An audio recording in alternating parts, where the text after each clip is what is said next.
Oi, gente! Hoje eu vou falar um pouquinho sobre achados secundários.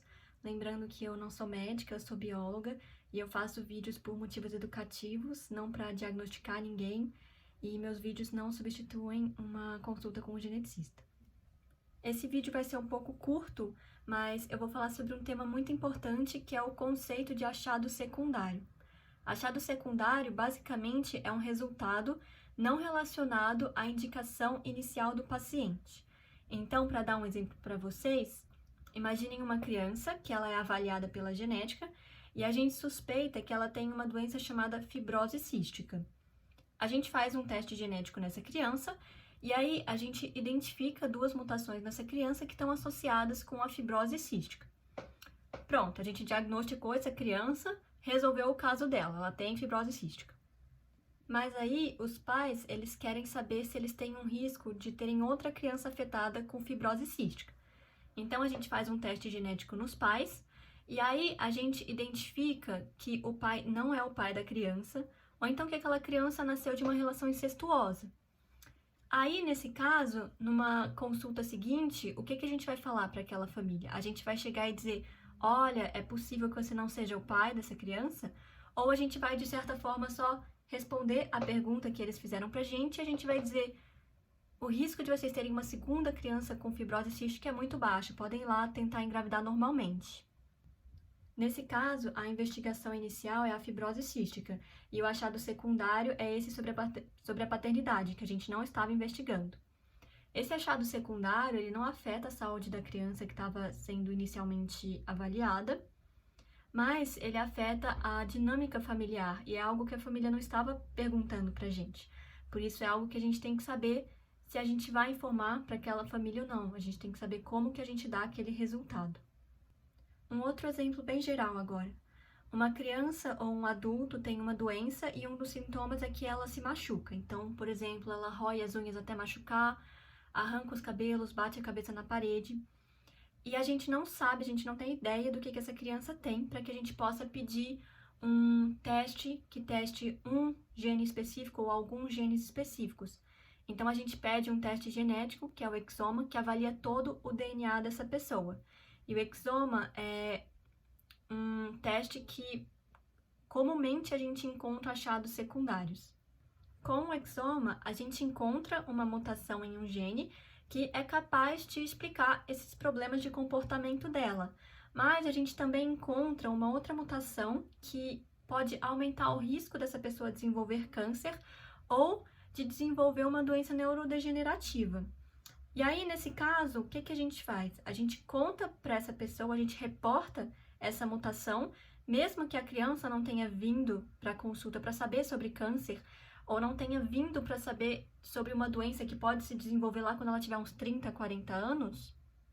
Existem recomendações para guiar a gente na hora de reportar esses achados secundários, mas só para vocês saberem, normalmente antes de a gente fazer um desses exames genéticos em que é comum a gente ter achados secundários, a gente vai conversar com a pessoa no aconselhamento pré-teste e vai perguntar: caso a gente ache uma mutação desse tipo ou daquele tipo, você vai querer saber?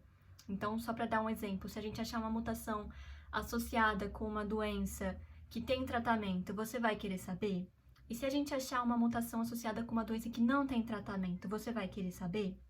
Então, o aconselhamento pré-teste, ele é muito importante, mas especialmente nesses casos em que a gente vai fazer um teste genético que olha o DNA inteiro da pessoa, e isso vai aumentar o risco de a gente achar achados secundários. Então, o aconselhamento pré-teste é especialmente importante nesses casos, porque já vai dar uma ideia pra gente do que aquela pessoa quer saber ou não, já na expectativa de a gente encontrar um achado secundário. Lembrando também que a pessoa pode mudar de ideia, então, no aconselhamento pré-teste, ela diz que quer saber isso, isso e aquilo, mas aí quando o resultado sai, antes da gente falar para o paciente pode chegar e falar: eu tinha dito que eu queria saber aquilo antes, mas eu conversei melhor, pensei melhor, eu mudei de ideia, eu não quero saber. E aí, no caso, a gente vai simplesmente não falar aquela coisa para o paciente porque ele decidiu não saber e a gente tem que respeitar. Por fim, o nome mudou de achado incidental para achado secundário porque achado incidental dava um pouco a ideia de que a gente achou aquela mutação ali sem querer, e também porque dava a ideia de que aquela mutação talvez fosse menos importante, fosse menos grave até. Tipo, achei aquela mutação ali sem querer, mas não dá nada não, relaxa, não causa nenhum problema. Sendo que não é sempre o caso, às vezes aquela mutação que a gente achou incidentalmente ou achou de forma secundária, ela é grave sim. Então, nós passamos a chamar de achados secundários por dois motivos principais. O primeiro é para não dar essa ideia de, achei sem querer aqui, mas não dá nada não, relaxa, não se preocupa com essa mutação. E outro é porque alguns desses genes, a gente vai de fato atrás deles para analisar. Então, não faz sentido a gente chamar de achado incidental, sendo que eu vou atrás dele, eu tenho esforço ali para analisar, para avaliar aquela mutação.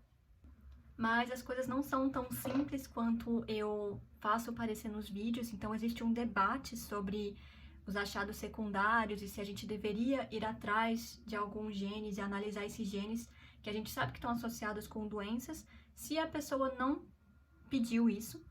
Então, existe uma lista de genes que o Colégio Americano de Genética Médica, que é o ACMG, eles recomendam que a gente analise, que a gente chama de ACMG 59. Eu vou fazer um vídeo depois só para falar um pouquinho sobre o ACMG 59. Mas existe uma outra associação, que é a Associação de Conselheiros e Enfermeiros Geneticistas, que é a AGNC, uma associação britânica, que eles já defendem que não é recomendado avaliar outros genes se a pessoa não deixou explícito um interesse ali. Então, de acordo com aquele exemplo que eu dei antes, de uma criança ou de um adulto que tem problemas de comportamento e que faz um exoma, quando a gente faz um exoma, chega para mim, então, uma tabela Excel com todas as mutações daquela pessoa, nos genes que ela tem, né? Todos os genes dela. E aí, eu tenho os dados ali. Todas as mutações em todos os genes. Depende de mim se eu vou analisar aqueles dados ou não. Tá ali disponível. Eu que vou escolher se eu vou olhar aquele gene ou não, ver se aquela mutação significa alguma coisa ou não, se pode causar uma doença ou não. Então, depende de mim, se eu vou escolher analisar aqueles dados ou se eu vou ignorar aqueles dados. Então, de acordo com a ACMG, a Associação Americana, o Colégio Americano, de acordo com a ACMG, eu iria procurar, então, um gene que explica o problema de comportamento dessa pessoa, mas eu iria analisar também esses outros 59 genes que estão associados com risco aumentado para câncer ou com risco aumentado para ataque cardíaco em exercícios físicos intensos. Já de acordo com a AGNC, que é a Associação Britânica, eu não iria olhar esses outros genes, eu iria focar a minha análise nos genes que estão associados com problemas de comportamento. Eu só iria olhar outros genes se a pessoa, durante a consulta, ela diz, já que a gente vai fazer esse exame, aproveita e vê uns genes associados a câncer, e aí durante a nossa consulta a gente vai focar um pouco nisso. Vou perguntar que tipo de câncer que a pessoa está preocupada em ter, se ela tem algum histórico familiar para ficar preocupada com câncer. Ou então se a pessoa chegar e dizer, olha, eu sou atleta, eu fico muito preocupado com ter um ataque cardíaco, então aproveita e pesquisa alguma coisa genética aí, se possível, que tenha a ver com risco de ataque cardíaco. E aí nisso eu vou adicionando os genes específicos à medida que a pessoa vai falando outras preocupações dela. Então, pode existir essa lista de 59 genes, mas de acordo com a GNC eu não vou sair pesquisando tudo só porque a pessoa fala. A gente vai pesquisar de acordo com o que a pessoa está preocupada em saber. Então é isso, eu espero que vocês tenham aprendido um pouco sobre o que são os achados secundários. E como eu disse, eu espero em breve fazer um vídeo sobre o ACMG 59, também porque eu gostaria de falar um pouquinho desse debate, porque que algumas pessoas acham que é bom investigar esses genes, e porque algumas pessoas acham que investigar esses outros genes traria mais ansiedade, mais problemas do que trariam respostas para essas pessoas. Então é isso, obrigada por assistir meu vídeo.